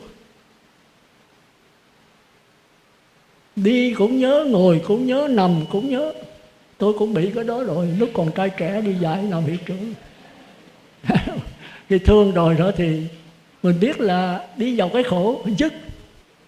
Mà hồi lúc đó chưa biết đạo Phật, chưa coi kinh thì không biết, cũng tính lập gia đình. Thì hai người đã quyến luyến nhau rồi, tức là đi tới hôn nhân, đi tới đám cưới đấy. Biết rồi dứt là lánh cổ. Mà lánh là lánh cái mặt cổ thôi, chứ nằm cũng thấy, mà đi cũng thấy, ngồi cũng thấy, đứng cũng thấy, ở đâu cũng thấy cô hiện ra hết. Phải niệm Phật A Di Đà mà được như vậy là giảng sanh đó, phải không? Niệm Phật A Di Đà niệm hoài mà không thấy Phật hiện. Còn cái này không có niệm, muốn là dứt đi, càng cố quên lại càng nhớ thêm. Thì trong bài thơ có mấy gì trót yêu rồi, hãy càng quên chừng nào thì nó càng nhớ nhiều chừng ấy. Cho đến nhắm mắt là thấy cổ hiện ra, ngồi ở đâu cũng thấy hiện ra. Trời đất ơi, nó khổ đau làm sao. Nhưng mà thời gian nó sẽ hàn gắn vết thương lòng. Thì có vậy thôi. Thành ra mà trả lời khi mình đã thương vợ rồi, mà bây giờ nó lấy trai thì ly dị với nó là hết. Tôi nói dốt. Ông này chưa biết cái gì hết, cuộc đời có đi vô đó rồi mới biết. Thành ra Nguyễn Công Trứ nói cái tình là cái chi chi, dầu chi chi cũng chi chi với tình. Ông chơi vậy, đa tình là dở, mà đã mắc vào đố gỡ cho ra. Đa tình là dở mà mắc vào đố gỡ cho ra. Khéo quấy người một cái tinh ma, trói buộc kẻ hào hoa biết mấy. Thành ra trong đời sống của con người, Đức Phật sợ nhất có hai cái đó. Nếu dứt được là đắc quả thánh thứ ba. Một là sắc đẹp, hai là tiền bạc. Có hai cái này thôi. Như hai cái miếng mặt nằm trên lưỡi dao. Kẻ nào dạy kê lưỡi liếm, đứt lưỡi đứng đó. Thì kẻ dạy là ai? Là tôi và quý vị. Ai qua khỏi cái đó chưa? Ai qua khỏi rồi đưa tay tôi coi nè. Qua khỏi cái sắc đẹp, qua khỏi cái tiền bạc. Người nam thì khó nhất là cái sắc, người nữ khó nhất là cái tiền. Thành ra người xưa người ta nói, người ta dùng lửa mà thử vàng, dùng vàng thử đàn bà, dùng đàn bà thử đàn ông. Vượt qua hai cái này thì gần tới A-la-hán rồi đấy. Tôi bây giờ cũng chưa vượt nổi. Thành ra quý vị tin tôi, tưởng đâu tôi A-la-hán. A-la-hán dột, hồi đó A-la-hán, A-la-hán trái thì được. Thành ra được, quý vị đi sâu vào 15 mạng chúng sanh, quý vị mới biết ngán mình, mới biết sợ mình, mới là không tin mình. Quý vị tin tôi, cho nói thật quý vị là tôi chưa hề tin tôi. Tôi theo dõi tôi tùm lum, chứ tôi chưa yên đâu. Nhưng mà cái giáo lý tôi nói mép thì tôi nói hay đó. Nhưng mà sống được như nó thì tôi phải nói trời ơi. Thành ra tôi muốn mỗi vị trở về với mình, đừng có tin ai hết. Dầu đó là Phật Thích Ca, ai cứu mình? Vậy thường thường nói Phật Thích Ca mốc xị, Phật A Di Đà mốc xị, không ai cứu mình hết á. Chỉ có mình cứu mình thôi. Cứu bằng cái gì? Bằng giới luật. Thì có giới là cái thân mới an. Như vậy là được chưa? Chưa. Cái thân là cái tai sai của cái tâm, cái định. Mà nếu cái thân không yên thì cái tâm làm sao định được? Thì phải giữ 5 giới tệ lắm. Mà muốn cho tu được tâm định nữa thì phải 5 điều lành nữa. Không sát sanh mà phải phóng sanh, không trộm cắp mà phải bố thí. Tôi đó mỗi vị phải trả. Là mấy vị tưởng đâu tôi khó. Tôi không khó đâu. Tôi muốn gì thành Phật. Mà thành trời tôi còn không muốn đấy. Mấy ông bà trời dữ lắm. Hiền thì không ai hiền bằng, mà giữ thì không ai giữ bằng. Thành ra mấy ông bà này đáng kính mà cũng đáng sợ. Tôi cho chúng ta phải dùng hai cái. Nếu chịu tu không ai bằng, mấy vị thành Phật bà hết. Còn không tu mấy vị quậy đó thì quả địa cầu này cũng văng luôn. Bây giờ mình thông minh mà thông minh nên nhớ không phải là trí huệ. Trí huệ là người hiểu biết hết tất cả. Thông minh là không cần hiểu biết tất cả, hiểu biết mình. Mình là cái gì hiểu biết? Mình là sắc thân, là cảm giác, là tư tưởng, là ý chí, là kinh nghiệm, kiến thức, ký ức, kỷ niệm, tội phước. Có 5 phần này. Mà làm sao hiểu nó sư? Làm sao thì không hiểu được. Cái đạo Phật nó vậy. Làm sao tức là phải cải sửa. Mà cải sửa thì qua cái cao thượng. Còn không cải sửa thì ở 4 đường ác. Phải lặng lẽ nhìn nó như là nó thì bữa khác. Thì tóm lại bữa nay tôi muốn nói quý vị cái thứ nhất đó, tôi không phải là bác ở vấn đề Hội Long Hoa, mà tôi không phải là chấp nhận vấn đề Hội Long Hoa, mà tôi muốn quý vị phải thấy rõ chẳng những cái Hội Long Hoa mà còn nhiều cái hội khác nữa. Nhưng qua cái này còn nhiều cái sấm giảng, nhiều cái thiên cơ, nhiều cái đoán về tương lai, không ích lợi gì cho quý vị hết. Có thể có thể không. Mà có hay không là do quý vị, do cái tập thể. Nó làm sao mà con chuyển hóa tập thể sư? Đúng. Bây giờ thế giới này 6 tỷ người mà hết 5 tỷ mấy người ta làm ác rồi, con làm sao được? Quý vị chưa hiểu đạo Phật. Quý vị liên can chứ chẳng những cái quả địa cầu nào liên quan với toàn thể quả địa, vô số vô lượng quả địa cầu. Như nãy tôi nói, quý vị là thành phần gia đình. Nếu quý vị hư thì cha mẹ, anh em, con cái, vợ chồng nó sẽ hư hết. Ảnh hưởng, gần mực thì đen. Còn nếu quý vị nên đó, thì gia đình quý vị sẽ ảnh hưởng nên. Rồi gia đình nên thì cả cái xã hội của Trà Vinh này sẽ nên.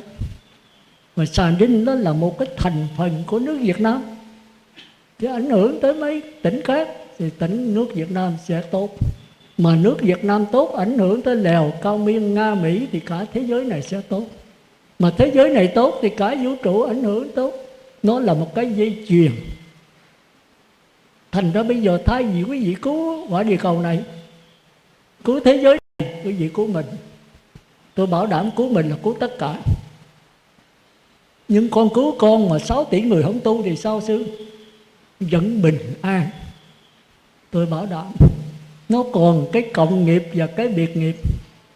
Dầu quả địa cầu tới ngày, tới năm thìn gì đó mà nó nổ, nó chết đi, thì quý vị có thể không chết. Mà quý vị có chết đi thì cái linh hồn quý vị nó là thông minh sáng suốt, dạy gì nó đi xuống địa ngục, nó dạy gì sanh vô nhờ cờ bạc, nó dạy gì sanh vô mấy người sai xỉn. Nếu mà nó niệm Phật đếm từ 1 tới 10 niệm khẩu khói bếm thì nó hên xui. Còn khỏi cần niệm Phật thì nó sanh về cõi trời. Tự lực nó sanh, bởi định lực nó rất mạnh, nó biết con đường nó đi, khỏi cần nhờ ai hết. Còn nếu nó thông minh nữa, thôi cõi trời hưởng hết phước sung sướng thiệt, tôi muốn về cõi Phật, thì học giáo lý thêm một cái phát nguyện, duy nguyện giảng sanh. A Di Đà ơi, con không muốn về cõi trời đâu, con muốn về với giáo hội của Ngài thôi. Về đó rồi con đi tới Như Lai. Thì A Di Đà phải hỏi con giữ 5 giới được chưa? Định lực con mạnh chưa? Con đủ cái định lực để về cõi trời chưa? Bạch Đức Thế Tôn, con khỏi cần niệm Phật, vẫn có tiếng niệm Phật. Thì A Di Đà ok thôi, thôi con về. Ngài chỉ chiếu hào quang tới để mà ứng như cái cảm của mình. Mình cảm mạnh thì Ngài ứng mạnh, sanh về thượng sanh. Mình cảm vừa vừa, ứng vừa vừa, trung sanh. Ngài cảm yếu thì Ngài cho mình về hạ sanh. Mình không cảm thì Ngài không ứng. Nên nó chỉ cần cảm, mà muốn cảm là phải nhất niệm. Mà nhất niệm yếu, mà nhất niệm vừa thì trung, nhất niệm mạnh thì thượng. Được chưa? Bây giờ còn thắc mắc cái gì nữa không? Thấy an ổn chưa? Còn sợ chết nữa không? Rồi năm tới mà có địa cầu có tan, mình có sợ không? Rồi địa cầu nó không tan, nó qua năm khác mình bỏ tu không? Hay vẫn tiếp tục tu? Tu cho mình hay tu cho Đức Phật? Làm ác đã rồi kêu A Di Đà Đức Quan Âm cứu con được không? Ai cứu mình? Phải nắm cái chỗ đó, không ai cứu mình hết, chỉ có mình cứu mình thôi. Thì cái tiến của mình, tiến trình của mình đó, sau khi mà thấy một cái gì, nhìn cái gì, thì đó là địa ngục, chưa có cái biết. Thì tôi giảng kỹ ở Ngọc Trường nghe. Rồi sau đó có cảm giác dễ chịu, khó chịu, không dễ, không khó, đó là ngạ quỷ. Rồi tại sao có cảm giác này, đó là súc sanh. Rồi bây giờ chưa có ý chí, chưa có nghiệp, bây giờ bắt đầu cõi người có nghiệp, mới bắt đầu cải sửa, có luân lý, có bổn phận, có trách nhiệm. Loài thú không có trách nhiệm nha, không có luân lý, nó giao cấu loạn xà ngầu. Để nó đói bụng đó thì nó ăn thịt con đó. Con người không có vụ đó. Con người mà ăn thịt con là con thú. Thành ra con người có ý chí, có bổn phận. Cha thì có bổn phận với con, nuôi nấng nó. Con thì có bổn phận cha mẹ phải có hiếu. Thì đây là loài thú không có cái đó, chỉ có loài người. Thì phải giữ năm giới là bắt đầu có nghiệp. Ý chí chúng ta kêu là nghiệp. Mà nghiệp nhiều khi đó là ấu trĩ. Cải sửa mà không có kinh nghiệm. Có kinh nghiệm bắt đầu cõi trời dục giới. Mời cõi trời dục giới kinh nghiệm còn kém, tới cõi trời sắc giới trung nghiệm bắt đầu dồi dào. Tới cõi vô sắc kinh nghiệm rất là dồi dào. Thì sanh về cõi không có sắc thân, sống hàng tỷ tỷ tuổi, nhưng mà vẫn nằm trong cái nhàm chán. Thì bây giờ qua đạo Phật là thấy rõ những cái diễn biến đó, mà không cải sửa, không phê phán, không có siêu, mà cũng chẳng có đọa, thì đó là Phật không dính mắc cái gì hết. Dầu bốn đường ác cũng không dính mắc. Ở trong bốn đường ác mà thấy rõ nó. Còn cõi người trời ở trong bốn đường ác thấy một cách mờ mờ, sợ quá, chỉ quán, đè xuống quán sát vô thường ân ái, giọt trốn. Rồi tới cõi trời sắc giới thấy người trời bòn bơ bơ quá không được, giọt trốn. Còn nhập lưu thấy rõ ở đó không dính mắc. Rồi tới nhất vãng lai thấy rõ người trời ở trong đó không dính mắc, giọt lên. Rồi tới bất lai thì thấy rõ sơ thiền, nhị thiền, tam thiền không dính mắc. Nhưng mà tứ thiền chưa thấy rõ lọt vào đó. A-la-hán thấy toàn diện.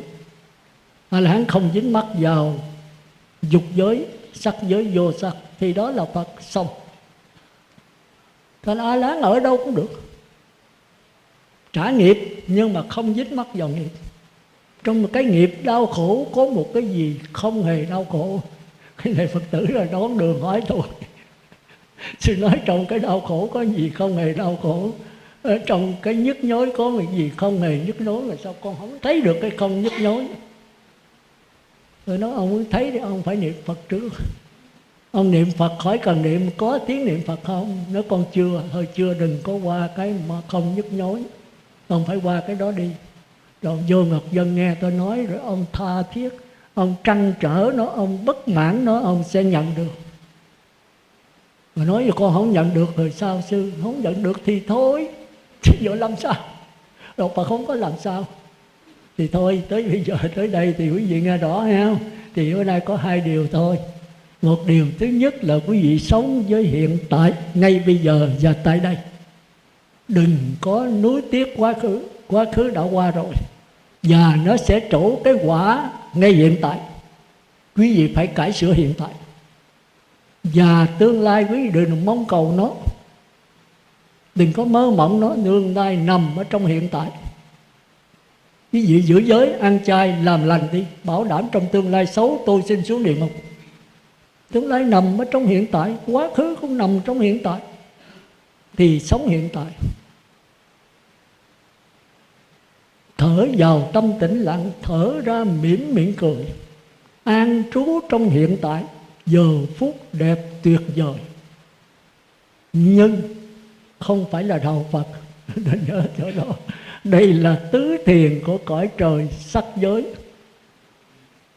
Còn đạo Phật là an trú trong hiện tiền. Thở vào tâm tĩnh lặng, thở ra mỉm miệng cười. An trú trong hiện tiền, sát na đẹp tuyệt vời, chứ không có hiện tại. Hiện tại thì có quá khứ, có vị lai. Còn sát na thì không có quá khứ, không có hiện tại, không có vị lai. Đó là ông Đức Sơn gặp ông Long Đàm, gặp bà lão bán quán. Thì ông vô xin điểm cái tâm. Thì bà lão nói ông xách cái gì mà coi bộ nặng quá vậy? Nói tôi xách kinh Kim Cang. để lên phá cái ổ của ông Long Đàm, là sư phụ của bà đấy. Thì nó ầy cụm dữ không? Vậy thì Đại Đức vô đây muốn ăn cái gì nói tôi muốn đủ thứ hết, bánh bao, hủ tiếu, mì chay, bất cứ gì bà dọn ra để hết, tôi đói quá trời. Nói được. Bây giờ Đại Đức trả lời cho tôi một câu đi. Được, tôi xin cúng dường hết, còn không mời ra khỏi quán. Không đãi cái gì hết. Bây giờ quý vị nói, Đại Đức nói Đại Đức chú giải Kinh Kim Cang, mà Kinh Kim Cang có một câu độc đáo nhất là quá khứ tâm bất khả đắc, hiện tại bất khả đắc, vị lai bất khả đắc. Đại Đức vô đây nói điểm cái tâm, mà điểm cái tâm nào? Tâm quá khứ hay tâm hiện tại hay tâm vị lai? Mà trong Kim Cang nói không có tâm nào hết. Ông Đức Sơn ông vỗ cái trán, ông suy nghĩ để trả lời. Ông đã chết cha rồi. Ông về gặp bà lão bán quán này, ông hỏi một câu mà cái Kim Cang là cái kinh gối đầu giường, cái kinh ruột của mình. Bà hỏi một câu mà trả lời không được. Bà lão nói Đại Đức hiểu thì hiểu liền, không hiểu thì thôi. Mà vỗ trán suy nghĩ, một phút suy nghĩ đó thì mây bay ngàn dặm, mời Đại Đức ra khỏi quán. Chúng ta thấy đạo Phật đâu phải dễ. Vị tổ ông Thiền sư Đức Sơn là tu thiền hồi nhỏ, 30 mấy 40 năm mà không hiểu đạo Phật. Bà lão bán quán thôi mà nắm vững. Đức Sơn đứng dậy quải cái tù ti ra khỏi quán, bụng thép da. Thì thôi tôi nói vậy, quý vị về suy nghĩ lên, coi cái hiện tại với cái hiện tiền khác nhau làm sao. Hiện tại là quý vị mà tôi năn nỉ quý vị làm sao được sống hiện tại là đủ rồi. Còn cái hiện tiền thì thôi, tôi cũng chưa làm được. Hiện tiền là giải thoát, hiện tại là luân hồi vào cảnh giới cao thượng. Mà chính cái cao thượng quý vị qua đạo Phật rất mau. Còn dừng ở đây luân hồi trở lại. Quý vị muốn cái nào muốn. Mà nếu không có cái hiện tại này, quý vị không qua cái hiện tiền được. Thôi vậy trước khi dứt lời, một lần nữa tôi xin chứng minh cho các ngài xuất bá toàn thể pháp hội của chúng ta, cũng như toàn thể pháp giới chúng sanh đều chống vãng sanh cực lạc và thành Phật đạo. Nam mô A Di Đà Phật.